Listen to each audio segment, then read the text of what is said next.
Lisa from Been There, Got Out.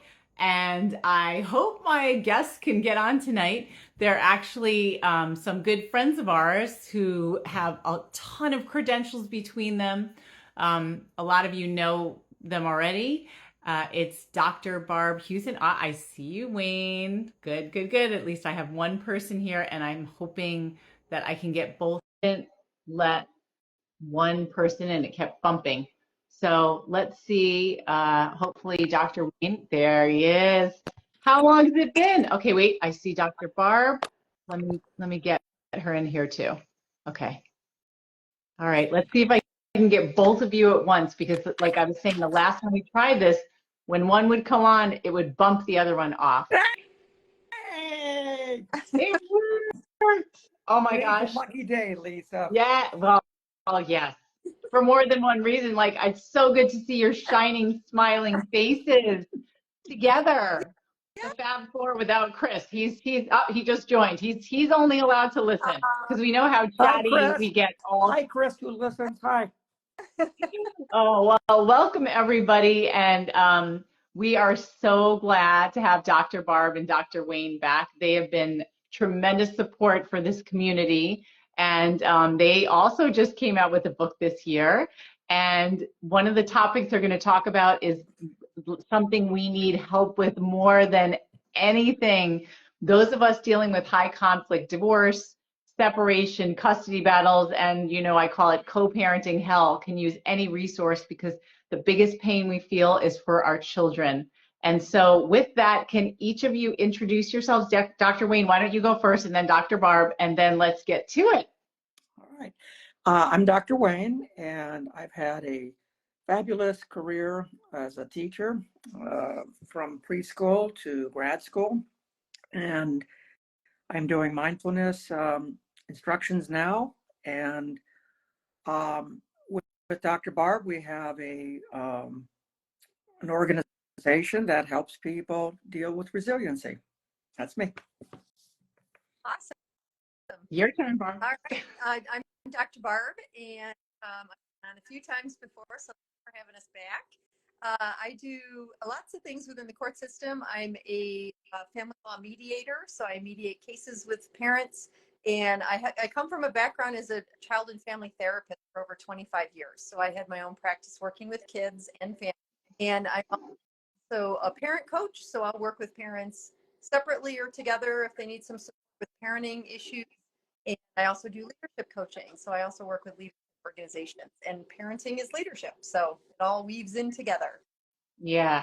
And so I think I know I told you two, and our greater community knows that Chris and I are working on our second book. But one of the big themes is how can my kids be okay? And so when you told me that you've been doing this new project, I was like, okay, it's time. Like this was meant to be. So let's talk about how the kids can be okay. And let's start with what are the effects of divorce on children? And I'm not just talking about high conflict divorce, because in the beginning, sometimes it's hard to tell because everybody's angry. But what happens to kids when their parents separate? Do you want to start, Barb, or should I? Go ahead. You go ahead. I could say a whole bunch of things and statistics, but I think the biggest problem is kids and their parents lose faith in marriage and family. Everything was going hunky-dory, and then all of a sudden the thing just exploded. Why should I listen to you? Why should I believe you? Especially if these kids are getting close to adolescence, when their hormones are popping anyhow, and their discernment may not be the best. So I think the biggest question is, how do you calm those fires of this marriage? All marriages are bad. All families are bad. Yeah. Wow. Yeah. And I've especially working with kids, even in, cordial divorces. I'm not sure what the best word is to use, but divorces that are going relatively smoothly. It's a big change for the children. And I always say to parents, it's not you necessarily that's going back and forth, is it? It's the children. So there's a lot of change for the kids. And, even again, if things are going smoothly, it's still a struggle for the kids. And, they are always calling the other parent on the phone, like, oh, I be with you, or we see a lot of this happening again, even in good situations. So it's the change is a big thing, and the back and forth is a lot. It's a lot for kids to all of a sudden have to manage, carrying, school started, and then they got to carry stuff back and forth, so there's a lot of stuff. And then there's the emotional changes too. For example, they have to say to their friends like, oh, I'm going over to my dad's. What do you mean your dad's house? What, aren't you just going home? No, my mom and dad aren't together. So, to have to talk to their peers about it too, because there's a change, and some of their friends will understand and some won't. So those are some things that come up for kids. Yeah. Now, And then go ahead. the other thing too, piggybacking on what Dr. Barb said, there's a different vibe in the mom's house than the dad's house. And without putting any judgment on it, the kid gets really confused because what worked in one environment may not work in another environment. And they then can easily believe, oh, I'm doing something wrong. Or what it is they're feeling whatever the rules, the unspoken rules, they're usually not talked about, are in a given person's house. Before it was the same house. Now it's two very different environments. Yeah. So, I mean, I'm glad that you pointed out that it's the couple can separate and get away from each other, but the kids can't. They are the ones who have to go back and forth. And so they're really, really stuck and they're dependent. So, Yes. Yes. so how long does it take usually for kids to adjust to this new routine? 40 years. I mean, seriously, for some, right? No, the literature says Longer. between 2 and 10 years. And it depends on how old the kid is, how severe the divorce is, how much insecurity there was before the divorce. There's a lot of factors. Yeah. It's more about, is the kid going to be okay in whatever environment they're in what either the dad's house and the mom's house. And it's that whole business. That's what kids say all the time. Am I okay here? Am I safe here? Can I be myself here? And that's the challenge. So some kids can see it just as an adjustment problem. I've got to act this way when I'm in mom's house and that way when I'm in dad's house. For others, and I dare say most, it's a crisis problem. Oh my God, I'm panicked. I don't know what to do. And who am I going to get good, wise advice from when I've only had my mom and dad and they're fighting with each other? Where do I go? And usually the in-laws are siding with their own child. So it's a mess. Yeah. Yeah. And we tend to see, parents aren't.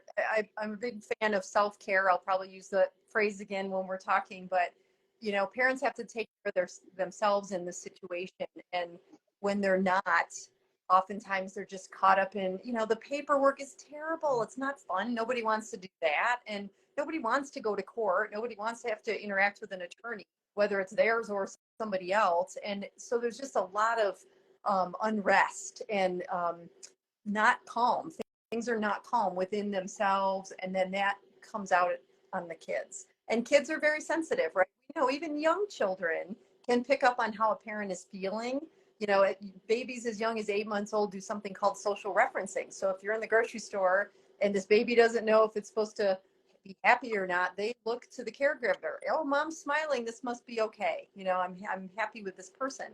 And so they're always looking to parents to how to react. And so think about it. If you're not doing well and you're in upheaval and you're not kind of handling your own emotions and working with them and talking to somebody and doing your self-care pieces, the kids pick up on that, and it can express onto the kids as well. And then all of a sudden they're anxious and they're not sleeping and all of the same things. I teach a parent education class, and one of my questions is, what are your emotions and what are the children's emotions? And usually they're the same. It's the same thing. There's anxiety, there's anger, there's sadness, there's frustration. So if you think about it, like, your children are feeling a lot of the same emotions you are. How are you feeling about those emotions? And so, to really kind of pay attention to that and deal with those emotions, ultimately it's going to help your kiddos. So so then what can parents do? Like, what are some types of self-care? I mean, other than going to a therapist, what are things parents can do to adjust to this new normal to after the divorce or during the process? And, our people are in the process for a while. This is going to probably be hard wisdom, but the number one indicator of kids adjusting to a divorce situation is how the parents adjust to the divorce situation. So if a parent can be honest with the kid, be non-judgmental, um, and talk about difficult feelings. Look, this is really hard for me to say. This isn't how I was raised. I don't want you to have that. Just being straightforward. Kids get that. They can see right through artifice. And if you're trying, they'll give you the benefit of the doubt. Yeah. And self-care is, it's kind of an individual thing. What works for you? I have people I work with that, love yoga, or they listen to music, or they walk, or they ride bikes, or, those things that feed your soul too, and really help you just kind of find some peace and calm away from the conflict. Because if your nervous system is on fire all the time from all of this too, that, again, that's not helpful. So you've got to find ways to kind of calm your own body and your own nervous system and your own emotions to a place where you can just kind of rest and relax and breathe. And so whatever that means for you, again, some people love to like go run a couple miles and they feel better after they run. Or it could be journaling or talking to a therapist or being in a support group. Those kinds of things are really helpful. And I think we sometimes forget about that piece, like for all of us, not just if you're going through divorce, but we get caught up in the day to day, right? We get caught up with, here's my to-do list. I got to do these 10 things today. And then I got to get dinner ready. And then I got to, go shopping to have food for dinner. And, all these things we get into, and we kind of forget, like, if we're burned out, that's not going to help anybody. It's not going to help me, and it's not going to help anybody else. So finding what really works for you, where you feel better, what helps you find some peace and calm, and then lean into those things, and maybe lean in a lot more right now, if you really feel like you need it. Yeah, I mean, there's this book that I read several months ago that I feel like I keep bringing up, which goes a step further than self-care. It's called The Power of Fun by Catherine Price. Yeah. And she talks about the need not just to relax and have peace, but to boost those pleasure hormones, because people dealing with divorce, and especially in this community, are dealing with a lot of cortisol and stress. And so they need something to balance it out. So she talks a lot about the need for not just doing things for yourself, but to be connected with other people, doing things that you enjoy. And there's a section, a couple sections in the book where she has things called fun factors that talk about, like, where you can take almost a thing for yourself to realize what you like, which I find really helpful for people in our community who are often, they forget who they are. And especially the whole identity thing, when you come out of a relationship where you've been part of a couple and now you're on your own, it's like, I don't know what I like anymore. And it's kind of fun to take quizzes, like personality quizzes or whatever, and to see, like, this is things that I like that maybe, and there's things that I kind of never really liked that much. So I am adding to what you're saying by, it's important for self-care, but personally, I think it's important to also have fun, to do things that you really love, and on top of things that are really peaceful and calm as well. I want to frame what you're saying, Lisa, because it's such an important point. I think self-care gets a bad rap by many people because it looks like it's hedonistic. It looks like it's selfish. Oh, I'm just going to be paying attention to me now. I got all these woes. I think there's a group quality to self-care.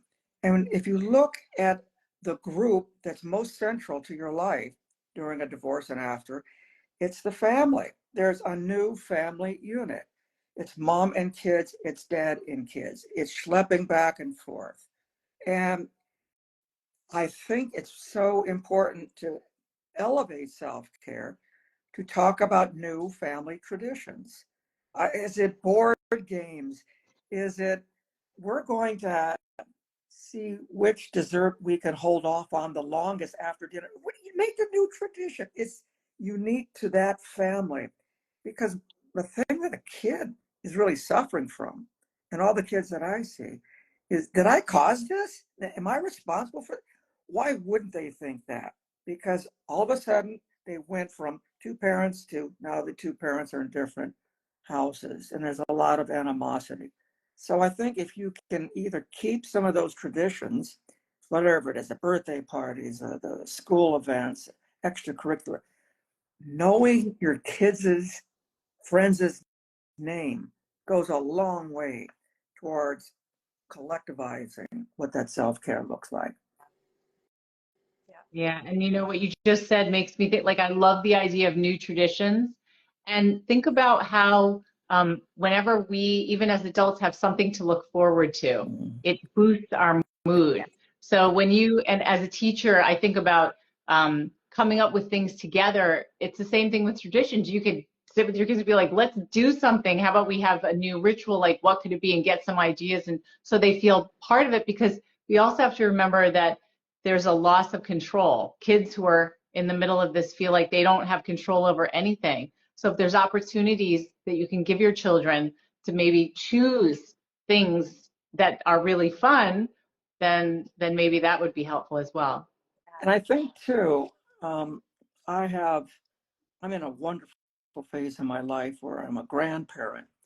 And when one of my daughters went to work full time as a kindergarten teacher, there was a disruption to the family. And it's understandable. A lot of her energy was going to these 5-year-olds, and there was resentment from her children about this. One of the things the family loved to do was to play board games. So I got in on it, and we played Zoom board games.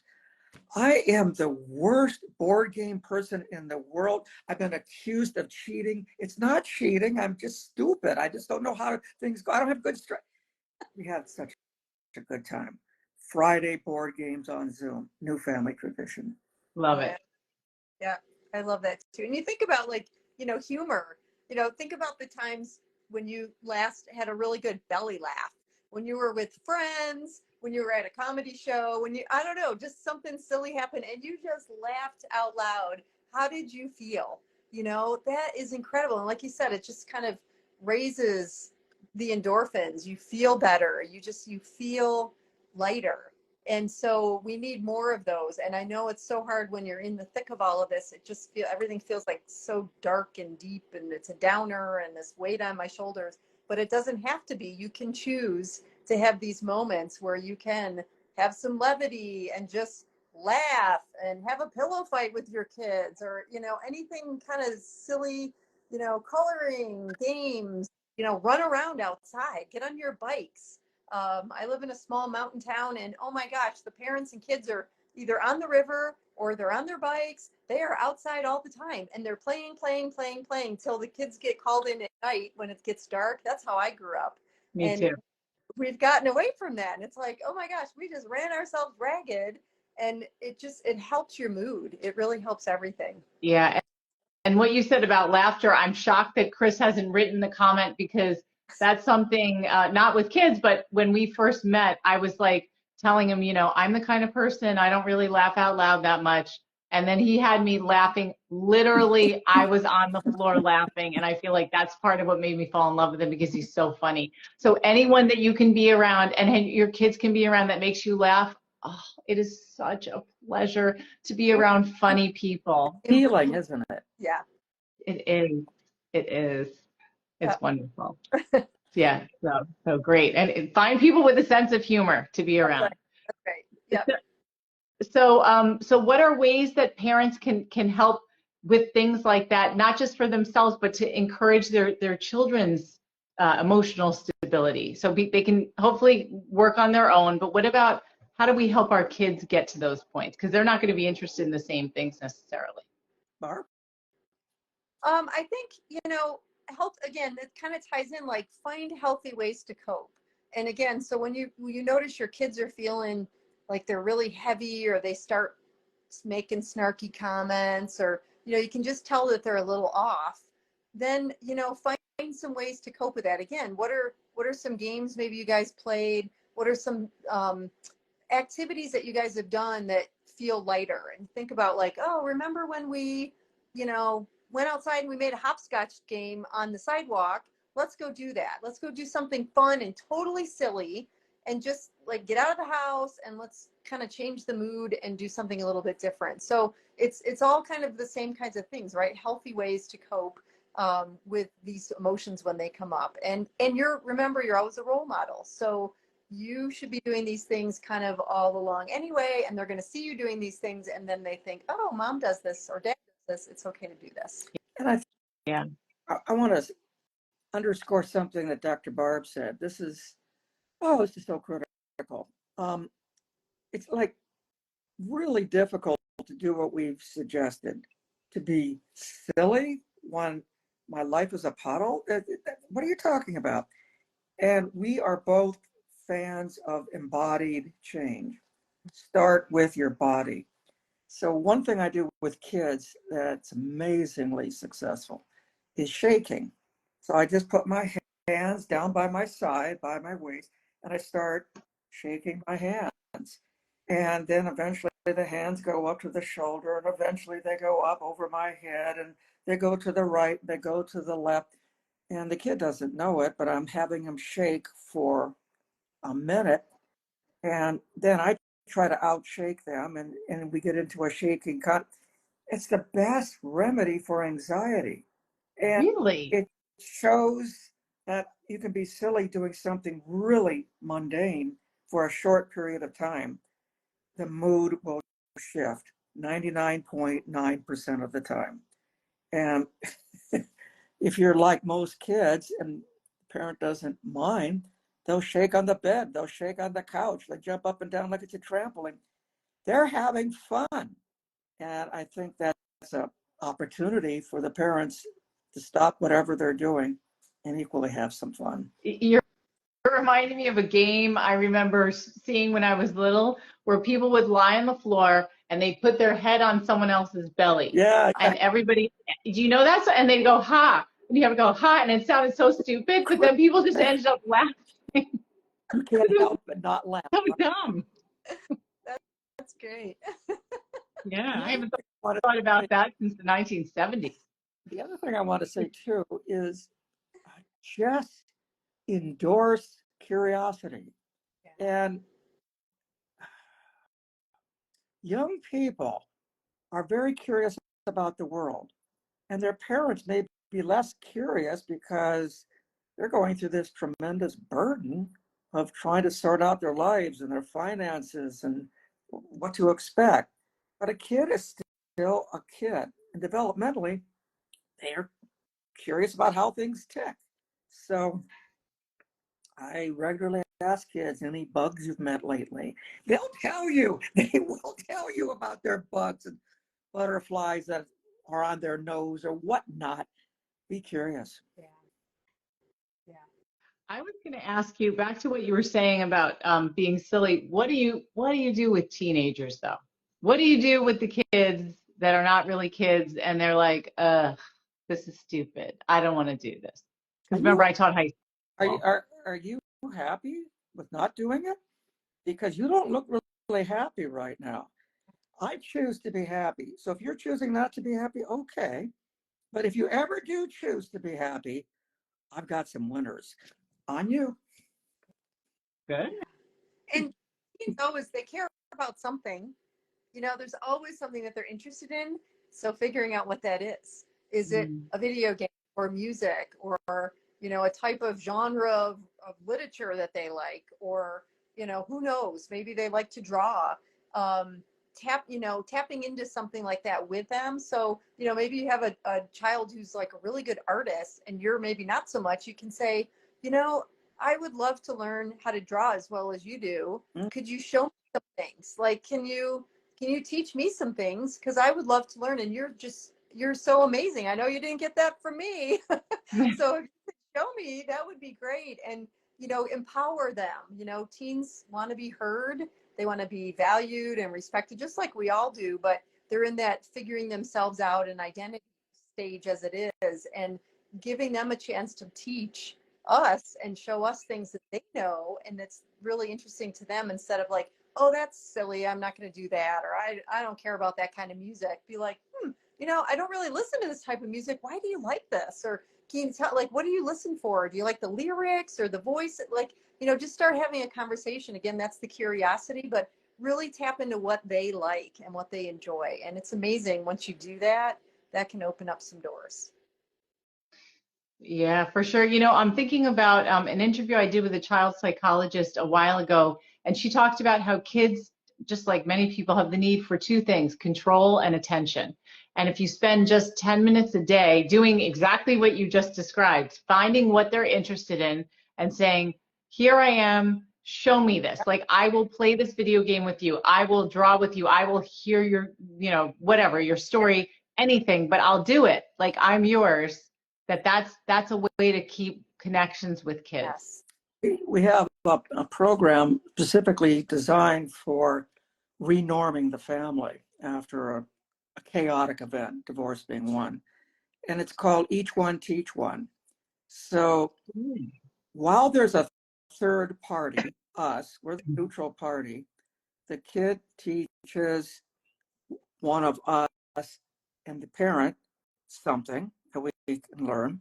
And then reverse, the parent teaches the kid and us something. So there's that sense of creativity as well as the control and all that, that allows, again, the renorming of a very fraught emotional environment. Yep. I love And that. I think your goal, if you think about it, is, if you're on high alert all the time, again, that just wears you out physically, mentally, emotionally. So you want to shift that. So you want to have, less and less of those high alert times and more fun and levity. And again, that sounds like, oh, that just sounds like that's so easy to do, but it's not in our situation. But you make a conscious choice to go have fun with your child or to tap into what they like, right? That's a choice that we make. I don't know anything about this music that my daughter listens to, but I'm going to suffer through this, or, I'm going to go listen to it. I don't really like it, but that's a choice that we make. And so you want to shift it so that it's, let's have more of these moments, because then that becomes the norm. That becomes the new habit in your household, is we're having more of these fun moments and less of like talking about that stuff and what's going on over there and, all these other things. And slowly it starts to dissipate, but you've got to make those choices, like, okay, I'm going to do a better job of connecting with my kid and finding some fun and doing something that just kind of shakes things up, in the positive way. And so that we're not always in this like Debbie Downer Eeyore state, because it's exhausting. Yeah, and I think sometimes those of us in the middle of it think that because it's our whole world, that it's our kids' whole world. And it's not. And I've heard that sometimes kids don't want to go to therapy because they're like, I don't want to keep talking about this stuff. I know when my kids were dealing with it, years ago, and my son was in high school and he didn't want to go to therapy. And I thought, that's fine. He wanted to go to debate practice and he loved debate. And I thought, good, good. Do what you enjoy. Whenever you're ready, you can go to therapy if you want to. Yes, And it worked out. exactly. See, something you're saying, Lisa, is critical for people to hear. Giving kids choice is not the norm in this country. You gave your kids a choice. And if you want that therapy down the road, we'll make it happen. But you got to be ready. A lot of times we shove stuff on kids because we're ready, not them. Yeah. Or we Exactly. think that's the thing to do, right? Yeah, I was just talking to he's a professor at Harvard and he's authored like 20 books and he's a therapist and all kinds of other credentials. His name is Dr. Christopher Willard. And he was saying that often he said it's not a popular opinion in his field, but he said he feels that if for kids in particular, if therapy is not fun or useful, then it's not a good idea, because with kids, you don't want them to have negative associations with reaching out for help. If what they're doing, if you're saying go talk to this person, they hate it, as they get older, they're going to think this is bad. I don't want this. I had a terrible experience. What do you two think of that? I can guess already, but Yeah, exactly. Yeah. And when I worked as a therapist, I did creative arts therapies. So I would do art therapy, music therapy, dance movement. Like I had a whole bag of tricks. Literally, I had a bag of stuff that I did house calls. So I would go to the kids' homes and I brought all sorts of stuff. It could be books, it could be markers, art supplies, whatever it was. And it was fun. It made it fun for them because sometimes kids don't have the language or the words to express. And so giving them another way to just like let stuff out. And then the words come in the end anyway. Like they end up getting it out in one way or another. So I always tried to really make it a fun experience for the kids so that they looked forward to me coming and not like, oh no, she's coming today. I have to do that today. But it was like, oh good, because I have stuff I want to, talk about, or I'm looking forward to doing some art today, or whatever it was that the child liked or the teen. I agree with what you said about this guy, Lisa. And I think um, allowing kids to be startled by something new is a good thing. And it helps them get engaged in the moment. And back to your question about teenagers, teenagers have kind of separated themselves developmentally towards their peers being more important than their elders. That's a developmental thing. It's understandable. But the downside of that is they may not be responsible in situations that involve risk. And that's where they need an adult. So if that can be treated with some tenderness and some lightness, then you're taking something that's potentially volatile and again, normalizing it. So when I'm working with kids, especially those who are trigger ready to explode, we'll play a very simple game. Snap, clap, clap, clap, snap, your turn. Now you do it. And they just go crazy. Will you do that again? No, I want you to do it. And then they fool it. And then I try to do it and they try. It's fun, but it's something new. And I think to show kids that they can do something as silly as that, but it's also important with an adult that creates a new way of responding that's healthy. And that's what you're trying to do as a parent. You want to find healthy ways of being with your kid. Mm, Not, not yeah. making it fun, but making it challenging. Yeah. Interesting. I love these ideas. Now, what about resilience? So we talked about stability, but resilience is another thing, and that's something we all need.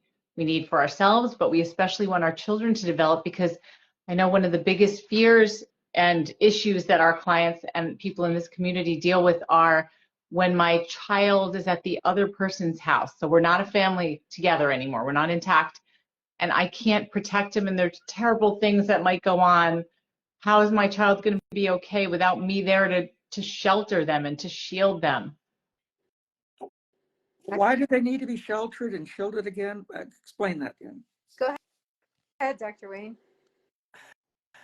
I think it's really important to help model kids making mistakes.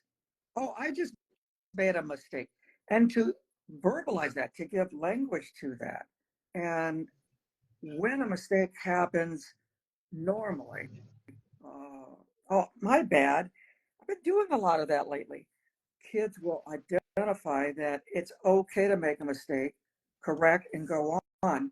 And now we haven't used a whole lot of energy. Well, there you go again, doing the whatever the thing is, which just reinforces mistakes are bad. I don't know how you learn. As an educator, I don't know how you learn if it's not from mistakes. Mm. And I think that goes for emotions as well. And I think we've talked about this before, there's always a fine line of, you know, gushing everything out onto your children because that's a little too much to do. And that's where, you've got to work with your own emotions and kind of work with your stuff, but to still be able to model and say, yeah, I'm kind of sad about this too, or I'm disappointed about something. And to be able to talk about that and role model that for the kids, I think that's really important because again, the kids are a lot of times they're just so confused. They don't know how to feel. And it's okay to express how you're feeling and to use, words of emotion, like, yeah, I'm feeling disappointed that, you didn't get to go see this thing today or whatever. Or I'm feeling sad today too. I was hoping that we'd all be able to celebrate your birthday together or whatever it is. And to just be able to use those words without overdoing it again to the point where you're just gushing everything out on your child, because that's a little too much. And that's, you know, putting the child in the middle, really, if you're putting all those emotions out onto your kid. So there's just a fine line, but role modeling that is so important. And that's where you have to do your own work again, so that you're understanding where you're at, so that you can express that in a clear way to your child that's, you know, easy and clear. Again, not too much like, well, and then this happened, and then he did this, and then this, you know, going into all these details that don't need to happen, but to be able to tap into the emotional piece is important. And I think to do that, to tap into those emotions, you get real practical. So what's going on with your face right now? Yeah. What's going on with the eye? What's going on with the mouth? Are there and I play this game with kids. I show them pictures of someone with a different emotion and say, what do you think that person is? Is angry. Well, what tells you they're angry? Well, look at their face. I am looking, I don't see anger. And then you get them to say, well, they got mean eyes. Or describe mean eyes. Well, they're just slits. Oh, okay. And their mouth is going down, downturn. And I said, I mean like this? And I over exaggerate. And then they over exaggerate. It's giving a common language to feelings, because in our culture, we only were allowed three feelings: mad, glad, and sad. Hundreds of feelings in between those three.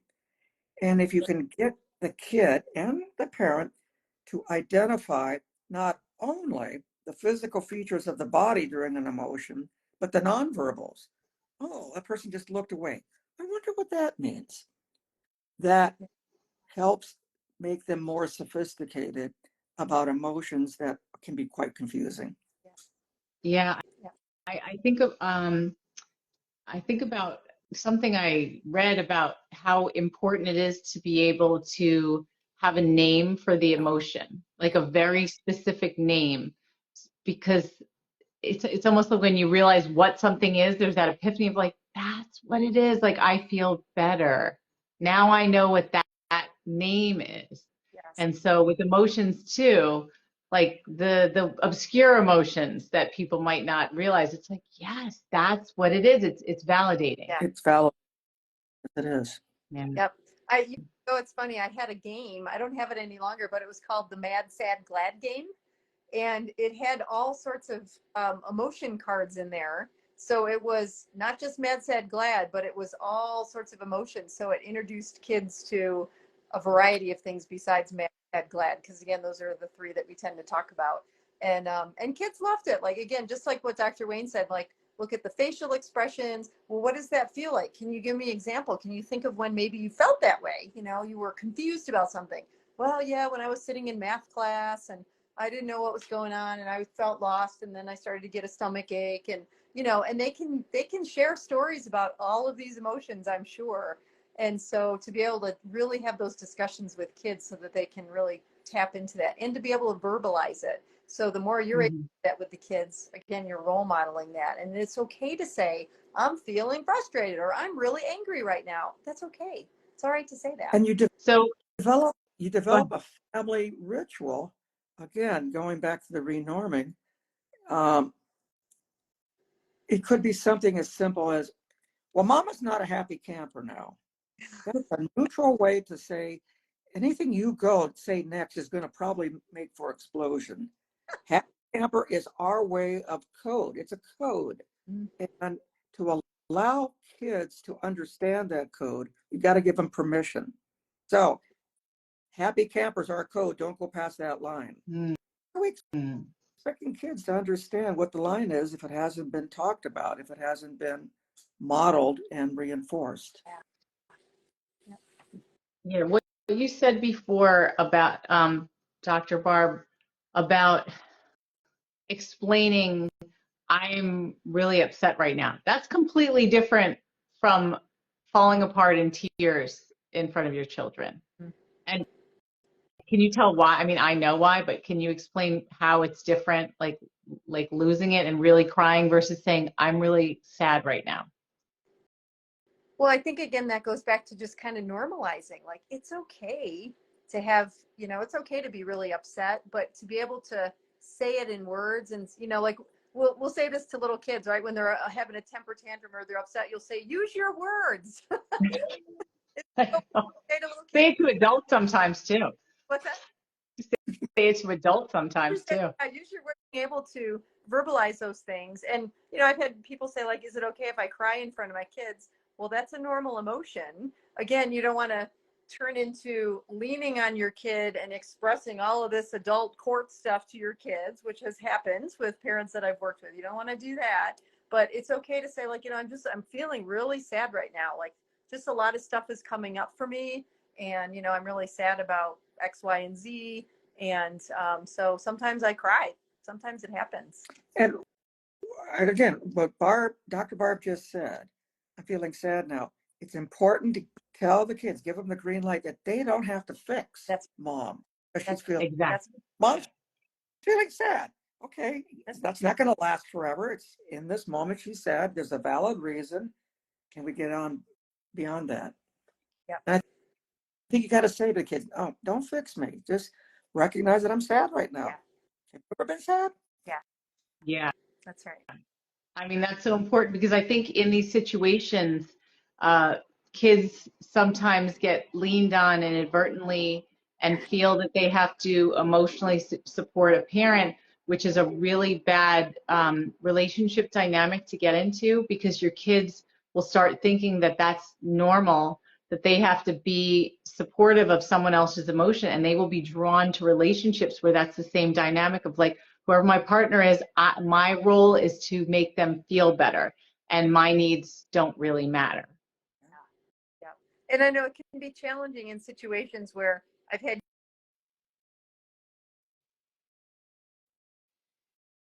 say this at dad's house because he'll get mad, or you know, I can only do this at mom's house. So they go into this like, okay, I can only do this here and I can't do this, and I can only do this here and I can't do this there.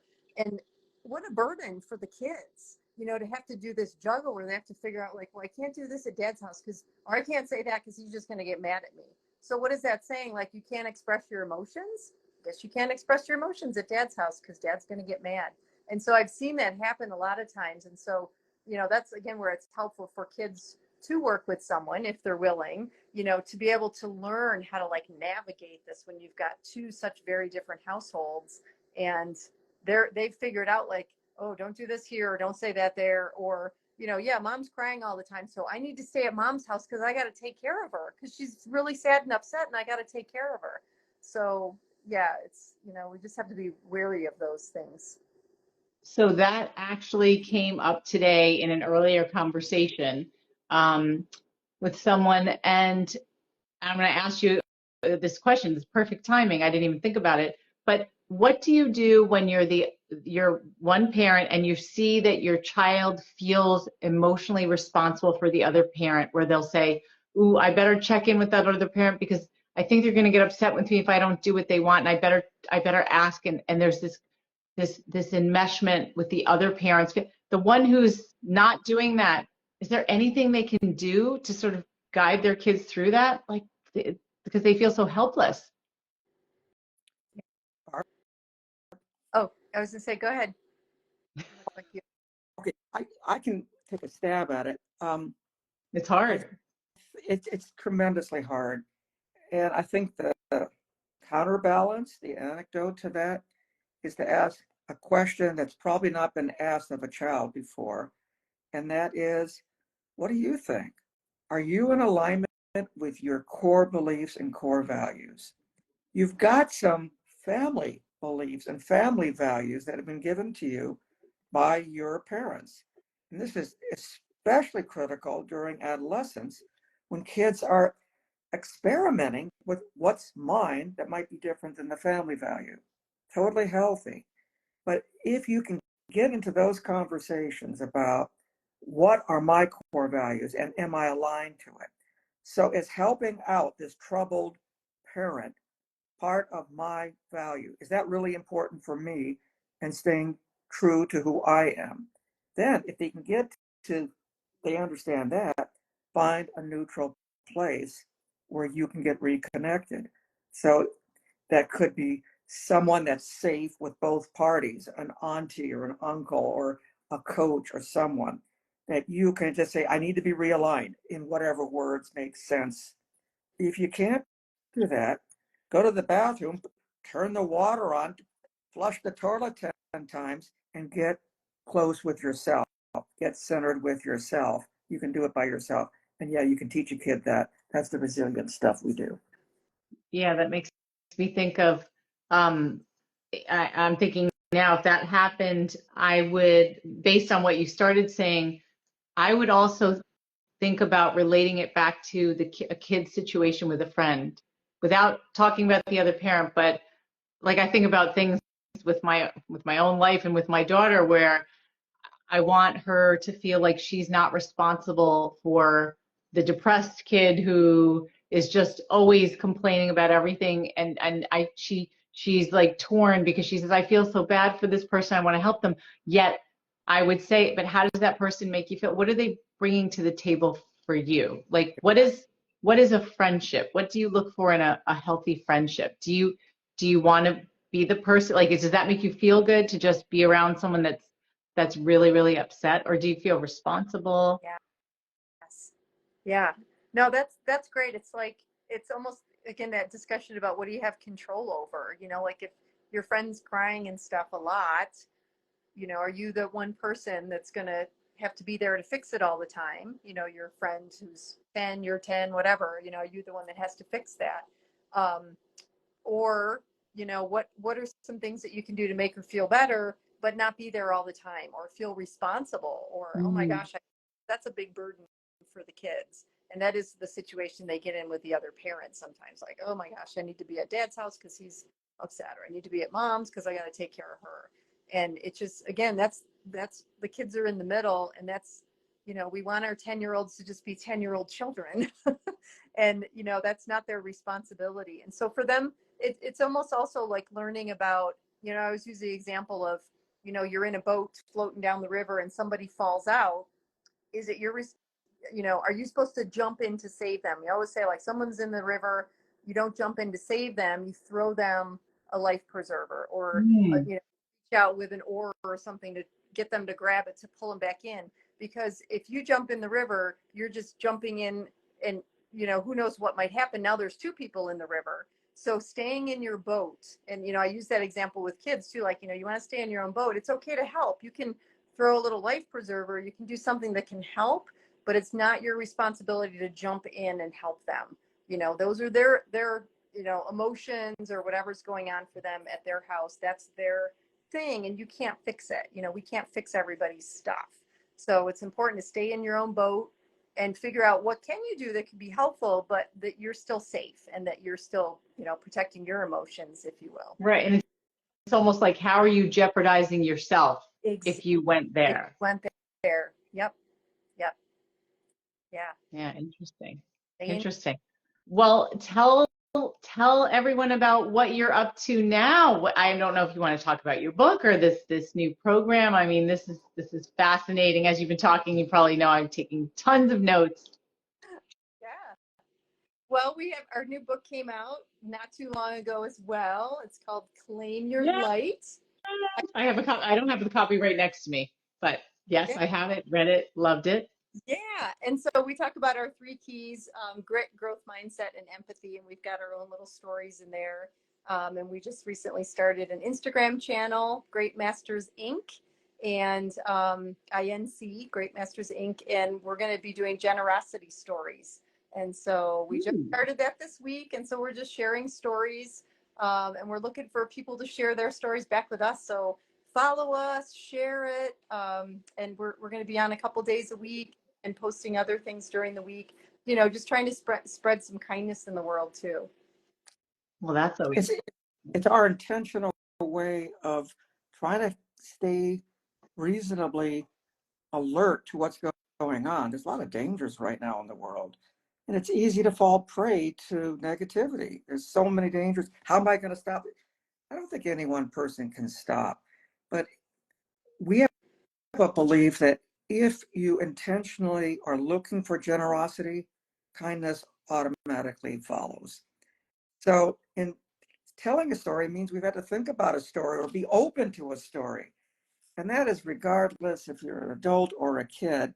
it changes the mood. And that's what we are really big into. Great Masters is mood changing. Oh, I can't wait. I can't wait to hear more and get the Fab Four together again for our next interview. Yes. Well, thank Yay. you guys so much again for coming on. Did I forget anything? No, thank you. We just appreciate being back with you. Yeah, it's great to see you guys, and I'm sure we'll be back together again. Good luck with you and your book. Yes. Thanks. All right. Talk later. Bye. Bye.